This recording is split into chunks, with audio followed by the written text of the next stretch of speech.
So we'll go ahead and get started. First, I want to say good afternoon and Happy New Year. Welcome to our second annual Big Reveal event. I'm Latina Picanye, our Impact 100 DC Vice President and Finance Committee Chair. Before we begin, I'd like to mention a few housekeeping items. Please make sure your microphone is on mute. We'll try to mute everyone as they join, but if you could double check, that would be great. We will also be recording the session, so make sure you acknowledge the recording. And we'd also encourage you to turn on your cameras so we could take advantage of this opportunity to be together and see each other's faces, at least virtually anyways. We will also be monitoring the chat, so please feel free to drop any questions, comments, or reactions that you have as we go. And with that, I'm really excited to kick off this year's new grant cycle. And to get us going, I will turn it over to our president, Ann Vaughn. Thanks, Latina. And before I get going, one more little housekeeping item. If a member of the board, Ellen, Janelle, anybody could take some screenshots, that would be great. I mention that little item. So hello to everyone and welcome. I'm so excited. Welcome to this first event in Impact 100 DC's second year of collective grant making. Our founding year was incredibly exciting, but I am more excited than ever, particularly because we have 54 new members who have joined a vibrant group of founders. We are truly in a dynamic period as an organization. We have a growing community of fascinating and talented women with varied experiences, expertise, life experiences, work experiences, and the common thread that binds us all is that we care passionately about making our community a better place to live for everyone in it. We hope this year will allow us to network and to socialize and to learn from each other in person, but we'll deal if we can, and we'll get creative somehow. One of the most immediate steps we'll be taking is to create a member portal. I've talked about this in newsletters with a member directory. So stay tuned for that this month. So the purpose of today's Zoom, though, is to celebrate our success in creating a high impact grant to award in the second year. We will also provide you with some very introductory information about the grant review process, which of course is at the heart of what we do. Please note, though, that we will be reiterating every piece of information that comes your way today. You don't need to take notes or memorize, or we'll make the slide deck available. We'll make the recording deck available. We'll be sending out a mailing next week. So look at this as a chance to have an overview of the process and sit back and enjoy it. And that, I think, is all I have to say for the moment. So I will turn this back to Latina. All right. So we are going to keep this party rolling. And as Ann mentioned, we are here to celebrate the coming together of all of us women to render high impact grants. And I'm so excited to be able to unveil what we will be working with from a grant amount perspective this year, which we will do through a short video. So Katie, if you could cue up the video. And right up.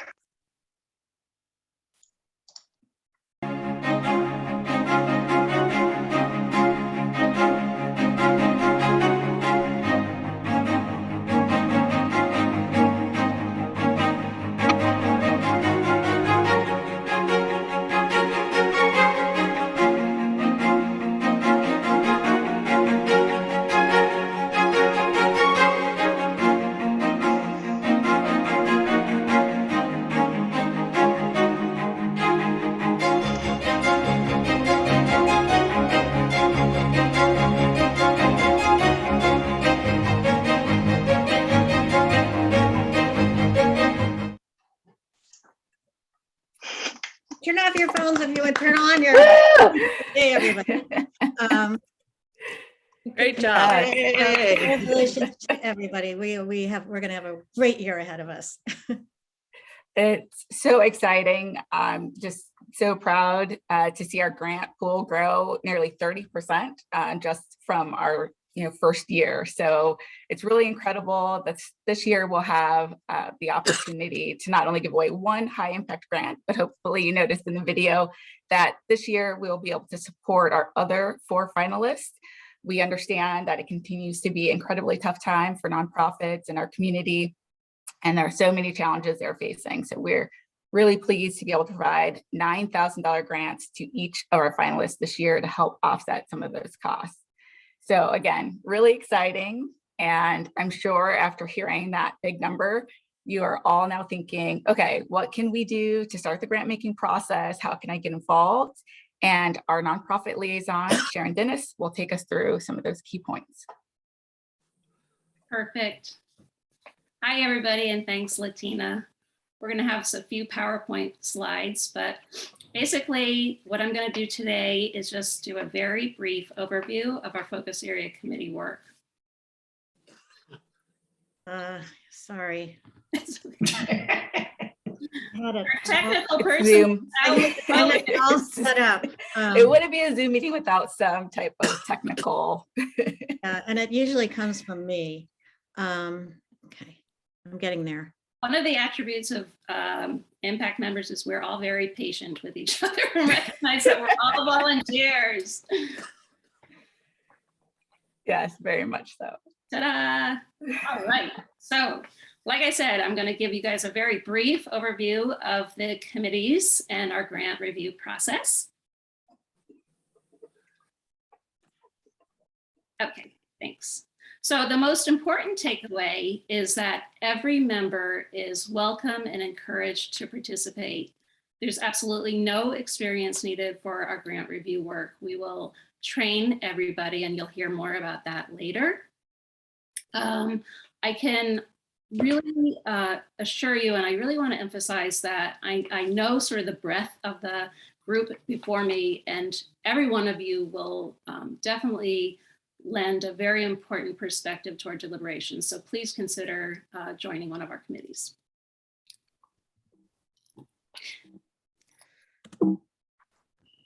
If you guys are willing and have some, if you're equally willing to serve on one committee or the other, we ask that you please let us know that in case that we need to do some changing around of members to balance committees.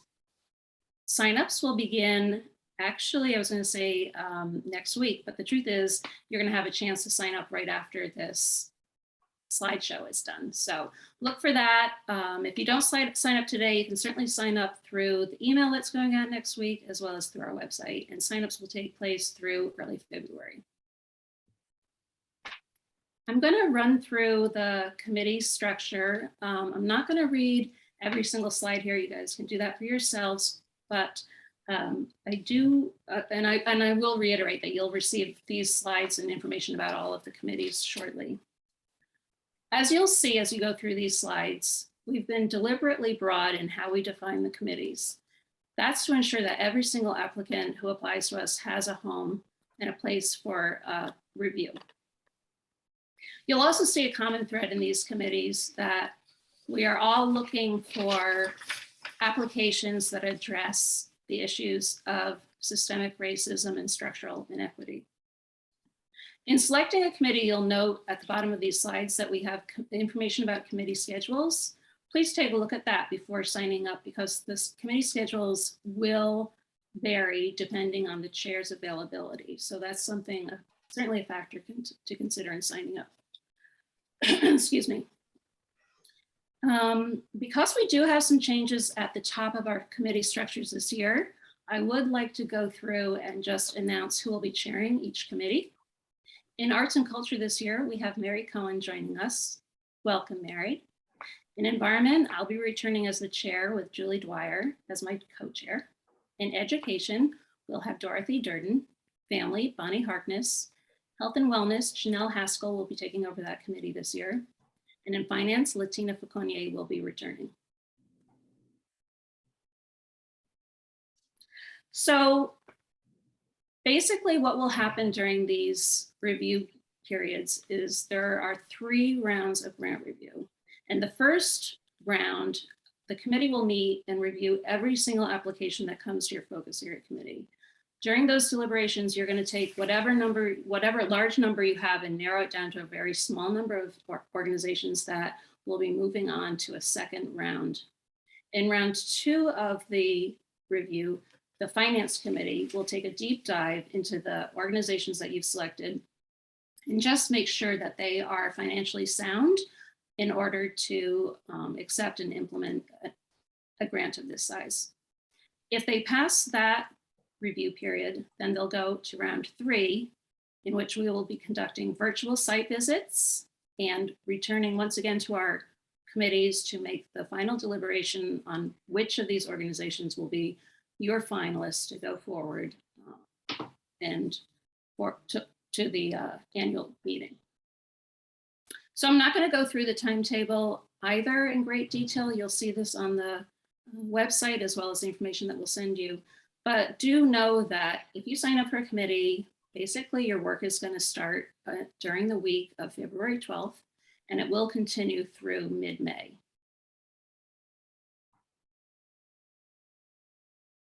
Next slide. And of course, we'll have the annual celebration at the end of June. So we really appreciate those of you who got back to us with feedback about the process last year. And we have made some modifications to the process as a result of that, as well as our own experience. One thing we've done is expand the list of nonprofits who we've sent the grant announcement to, and we're expecting hopefully at least as many, if not more, applicants this year. We've expanded the time for the grant review process while also shortening the period of time between identifying the finalists and having the annual vote. Finally, those of you who are returning will realize that we've streamlined the application and simplified the scoring. So, benefits of participation. I think that all of us who participated last year were just deeply moved by the number of nonprofits working in our region, large and small, who are doing amazing work in terms of social change. And this is without even getting into the whole extra burden that COVID imposed. So as a result of participating in these FACs, you will get a chance to get to know the many, many great organizations out there doing amazing work. In some cases, many of us have decided to continue our partnership with those organizations as donors or as volunteers to those organizations. The other benefit of participation, I would just briefly say, is getting to know each other. I know this is a fantastic group of women. In the smaller groups, you'll get a chance to get to know one another a little better. But why take it from me when we have several of our committee members from last year here today to tell you a little bit themselves about their experience last year with focus area committees. Let's start with Katie Gathright. Hi, everyone. Thanks, Sharon. I'm Katie, and I served on the Arts and Culture Focus Area Committee last spring for our inaugural grant cycle. The main reason I joined Impact 100 in the first place was so I could play a more active role in my community, and serving on one of the focus area committees was clearly the best way to make my membership count. I'm so glad I did, because it really gave me a voice in the process. Reviewing the grants closely, talking about their merits with other members, and evaluating these applications alongside other really thoughtful, committed women was a real highlight of my 2021.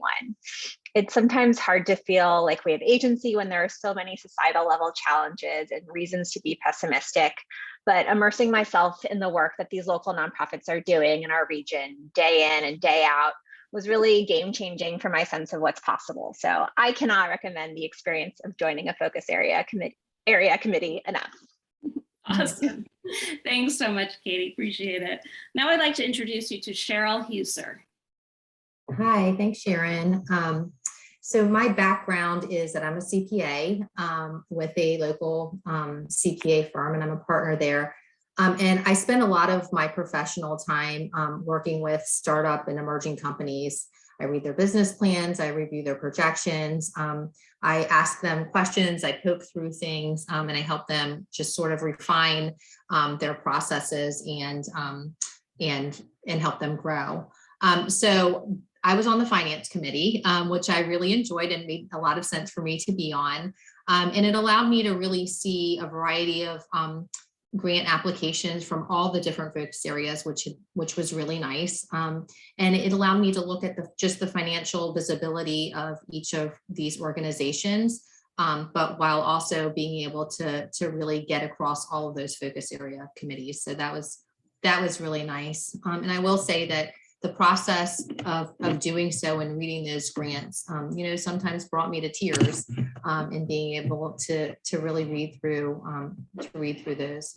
So it was impactful. This grant is impactful to the organization who receives it. But I think it means just as much to me in being able to have a small part in helping make that difference to them. So it impacts me just as much as it impacts them. That's awesome. Thank you so much, Cheryl. Now I'd like to turn to Cynthia Stingeiser. Hi, everyone. And I also was on the finance committee meeting. I think I gravitated to that because it had a later start date. So I felt like some of the preliminary work and the narrowing down would be done by the time it got to me, which it definitely was. So all the focus area committees did their jobs very well. And similar to Cheryl, I enjoyed getting to know the applicants in the form of reviewing their financials. I don't have a heavy finance background, but through the strength of our committee chair, Latina, she really helped us get through the process, and the tools that Impact 100 gives us really makes it easy for anybody, regardless of your background, to participate in. And then through the interviews, you do get to know the finalists, the semifinalists pretty well, and you just feel like you're really invested in the process. So I definitely recommend participating in any of the committees at this point, but it was a really enjoyable experience. Thank you. Awesome. Thanks so much, Cynthia. And let's now hear from Jenna Chan. Thanks, Sharon.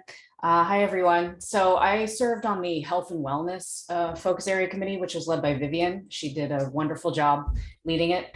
I echo a lot of the points that were already made, especially Cynthia's comment about being invested in the process. I think for me, it was a very helpful way to get to know other Impact 100 members, especially during this quarantine time when we really didn't have the opportunity to meet in person. So participating in the series of review and discussion groups was a great way to learn from others who have different experiences than I do, and certainly have more experience in the nonprofit area.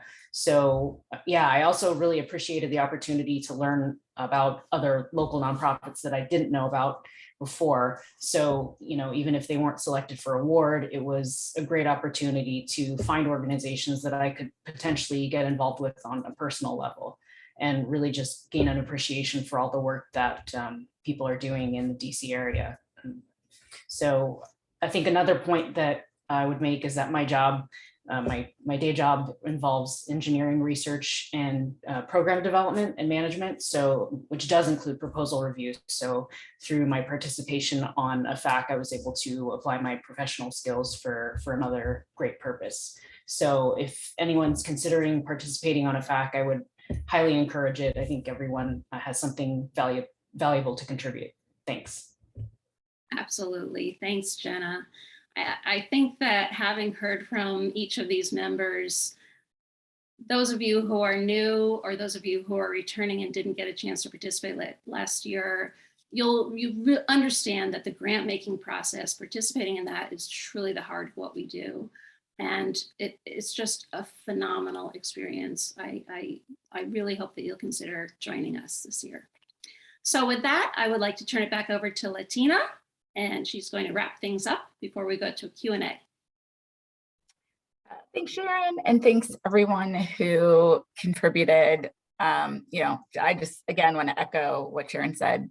This is the FAC process is really kind of like the lifeblood of what we do, and it's just your way to be able to have a say in the organizations that get spotlighted and promoted up through semifinalists and finalists. So if you do have time, and most of the committee meetings are very flexible. So I think we can try to make it work as best we can. So if you have any interest, please do consider signing up. And as Sharon mentioned earlier, there's going to be an email going around next week, but I'm also going to drop the signups into the chat in just a minute, so you can have a chance to sign up immediately following this session.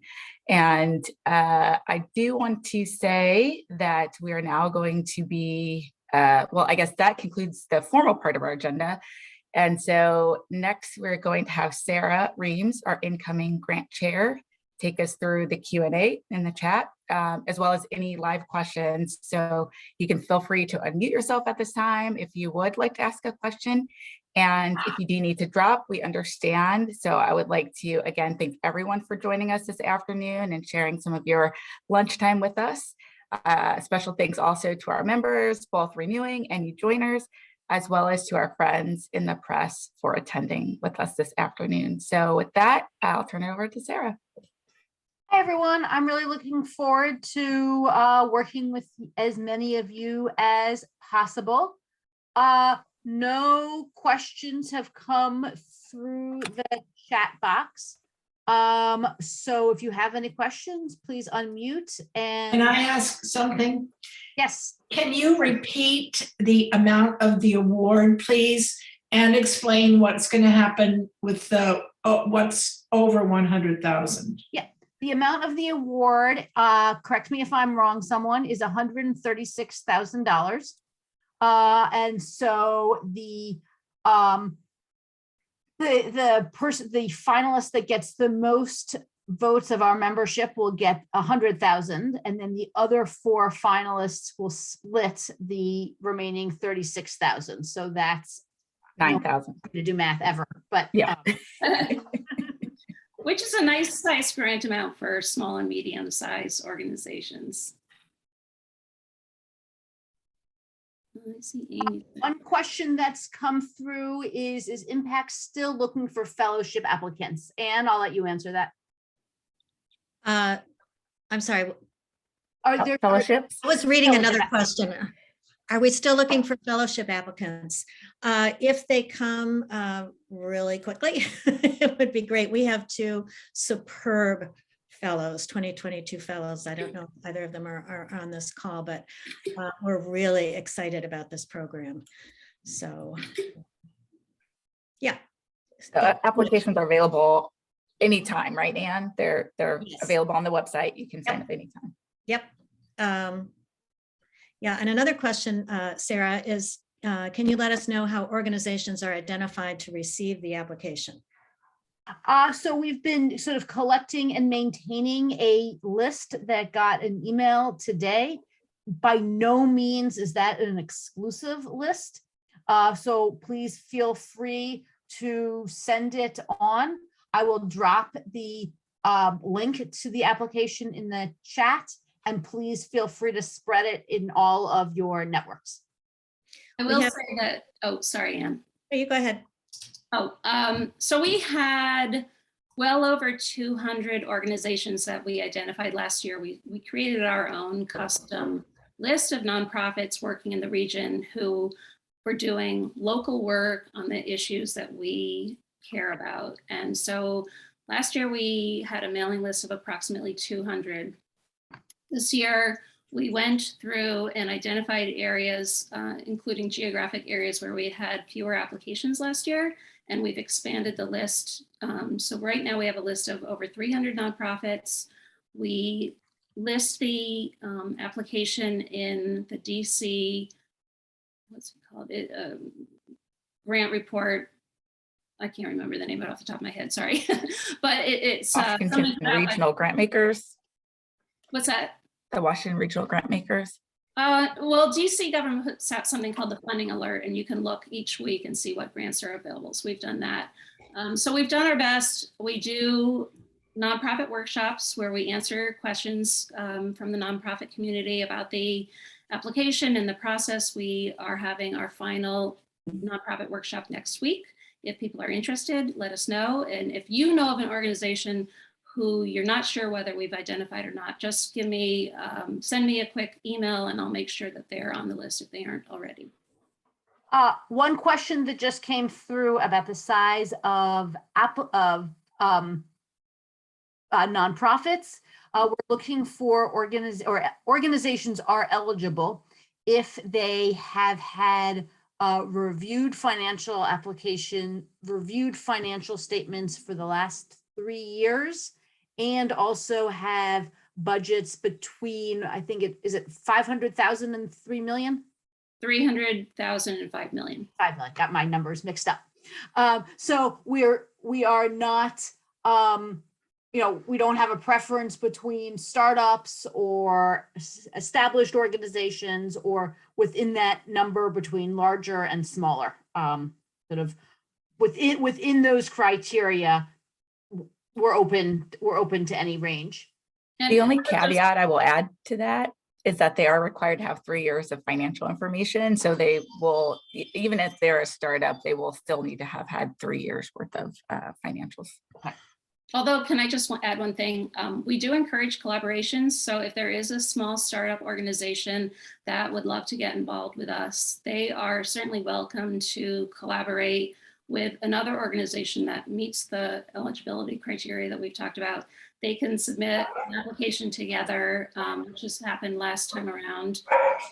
As a result, we considered part of the applicant pool.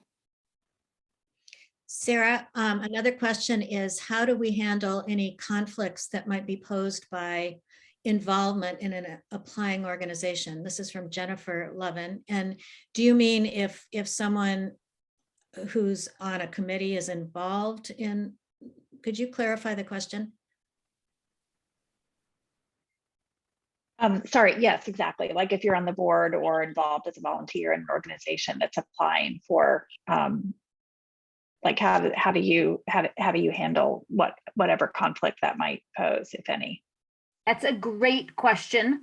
One of the things that we will ask all of our committee members to sign in the very beginning is a conflict of interest statement. And if you have a conflict of interest, if you are involved with an organization, we would ask you to recuse yourself from discussions of that organization. Can I just add, Sarah, that we do define an actual conflict of interest fairly narrowly. So basically, do you exercise substantial influence over that organization, or do you have a financial interest in that organization, which probably relatively few of us will have. We do ask everyone who participates in a focus area committee to let us know if you have some other affiliation with an organization. Maybe you're a longtime donor or a longtime volunteer. As long as you can be impartial in reviewing that organization among all the other organizations in your focus area committee, fine. But just be sure to disclose that ahead of time. Oh, another question, will the finalists who receive the $9,000 grant be monitored for how they spend the grant, and how will it relate to the application that they submit? So answering the second part of it, clearly they're submitting an application for $100,000. We know $9,000 isn't going to meet all of their needs. And that's unfortunate, but it is what it is. And as for whether it will be monitored, how they spend the grant, Sharon, that's a question for you. That's funny because honestly, we haven't talked about that as a grants team. They will have some form of a reporting requirement. Obviously, it won't be the same type as the organization that takes away the $100,000 grant. But I would say while there will be monitoring of how they spend the grant, it will not be nearly as demanding as what we ask of the $100,000 recipient. We just need to sort of talk through the details, but very good point. Good question. And feel free to, anyone, any member is welcome to email with any kind of feedback or suggestions or that sort of thing. The one thing that I will add about the funds that we will be giving to the finalists is that this is not necessarily policy that will go on forever. It's a lot of organizations like ours have found ways to be flexible and to relax some of their, what would be more stringent requirements during this period of COVID that has been so challenging for so many nonprofits. So this is one way for us to be able to help them address some of those challenges as a result of the times that we're in right now. And I would also add that because Some of the applications are for new programs within an organization. If they're only receiving a small fraction of what they asked for, they may not be able to run that new program, and we understand that.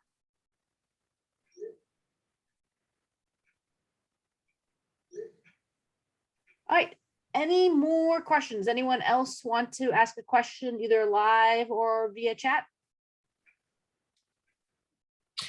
How much time is there to sign up for the focus area committees? If people don't do it today, how many times will we remind them? That's, you'll get another email on Monday, and sign up goes through the beginning. February 7th. Yeah, and I would say we will send another email toward the end of that period also.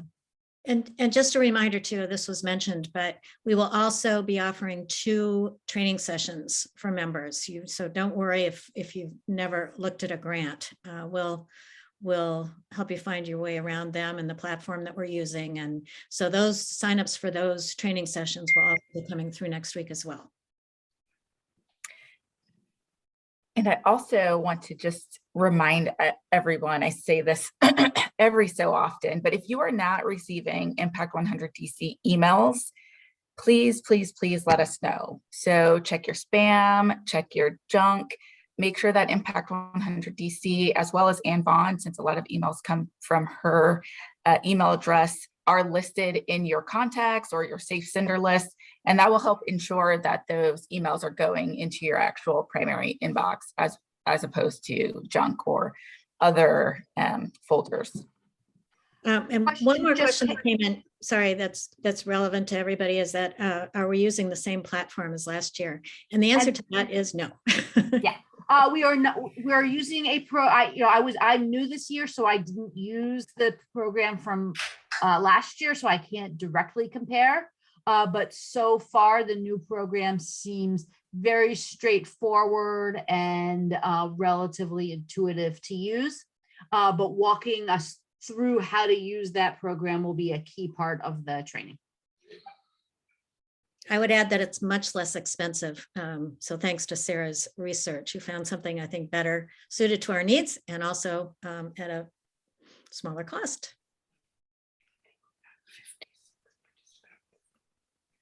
I would just add that the application this year includes word and character limits. So applicants will not be as wordy as they were last year, which will be a relief to some of you who read very, very long applications last year.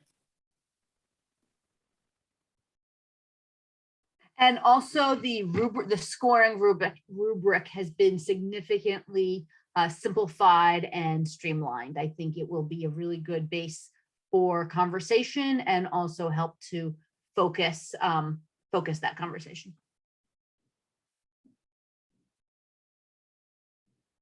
Did you see the question about the size of the organization? Yes, I think I answered that. Okay. Next time I'll pay better attention.